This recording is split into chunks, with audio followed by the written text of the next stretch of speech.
क्या आपको भी लगता है कि कहाँ से प्रिपरेशन करना चाहिए, घर ठीक रहेगा या बाहर? क्या आपको लगता है कि कौन सा टेस्ट सीरीज़ बेटर होगा आपके लिए प्रिपरेशन के लिए, कि एलन, आकाश, नीट, मोशन, क्या होगा बेटर? या आपको ये लगता है कि हमें पूरा लेक्चर, वीडियो लेक्चर लेना चाहिए या नहीं लेना चाहिए, हमें सेल्फ स्टडी करना चाहिए या जो है टेस्ट सीरीज़ के थ्रू ही प्रिपरेशन करना चाहिए? इन सारी बातों का जवाब मैं वन बाय वन करके दूंगी। So hello everyone, this is me Ayushi. I hope आप सभी स्वस्थ होंगे, मस्त होंगे, अपने जीवन में व्यस्त होंगे। तो मेरी बहुत सारे दोस्तों ने मुझसे पूछा है कि आयुषी मैं कहाँ से प्रिपरेशन करूँ, घर ठीक रहेगा या बाहर? घर पे कोई डिस्टर्बेंस नहीं है, मम्मी पापा सपोर्टिव हैं, हर चीज़ ठीक है, बस थोड़ा सा पड़ोसियों का टिंच बिंच है कि वो पूछेंगे मुझसे कि कितने टाइम से ये रुकी हुई है घर पे, तो मैं उनको क्या जवाब दूंगी?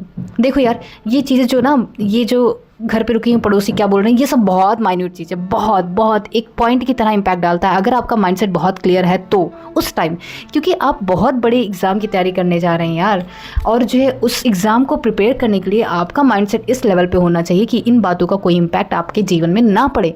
सीधी सी बात है, जो इम्पैक्ट पड़ने वाली बात वो है, वो दो और है आपको जिन पे ध्यान देना चाहिए। पहला तो ये है कि अगर आप जो कहते हैं घर पे हैं लेकिन आप अपने माइंडसेट, आज अभी हम लोग का ऐसा होता है कि नहीं, जब हम प्रिपेयर करने जाते हैं, प्रिपरेशन करने जाते हैं, तो हमारा ये रहता है कि कर लेंगे यार, कर लेंगे, सब तोड़ फोड़ लेंगे, ये सब कुछ सारी चीज़ें कर लेंगे।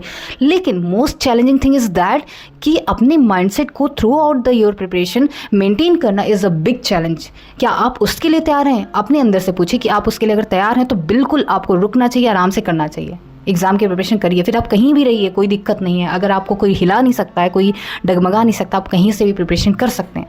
Second thing is very important that कि आपके आसपास टेस्ट सीरीज़ है कि नहीं। अभी हमें लगता है कि हाँ ठीक है, कहीं भी रहेगा, 5 मिनट के डिस्टेंस पर रहेगा तो कोई दिक्कत नहीं, हम एडजस्ट कर लेंगे। लेकिन सही बात तो ये है कि हमें जब लास्ट टाइम होता है ना, तो लास्ट टाइम हमारे पास टाइम बहुत कम होता है। आप सोच भी नहीं सकते हो कब दिन होता है, कब रात हो जाती है, आपको पता ही नहीं चलता है। अगर उस टाइम आप देखेंगे आपका टेस्ट सीरीज़ वाला सेंटर जो है वो डिस्टेंस पे है तो आपको बहुत खलेगा। तो इन बातों का बहुत ध्यान दीजिए। 2 ही फैक्टर इंपॉर्टेंट होते हैं। पहला एक, आपका माइंडसेट बहुत क्लियर होना चाहिए, आपका गोल बहुत क्लियर होना चाहिए कि हाँ आप उसके लिए पूरे साल सही से पढ़ लोगे। दूसरा ये है कि आपके आसपास जो चीज़ें आपको ज़रूरत है, जो कि मोस्ट इंपॉर्टेंट है, वो अवेलेबल है कि नहीं। भाई इसके बाद रुको, कोई दिक्कत नहीं, मम्मी के हाथ का खाना मिल रहा है, इससे बड़ी बात क्या हुई होगी। अपना स्वस्थ रहो, मस्त रहो और पढ़ते रहो, बिल्कुल। तो ये है। और जो है हम नेक्स्ट वीडियो में बात करेंगे कि कौन सा टेस्ट सीरीज ज़्यादा इंपॉर्टेंट है, कौन सा टेस्ट सीरीज लेना चाहिए।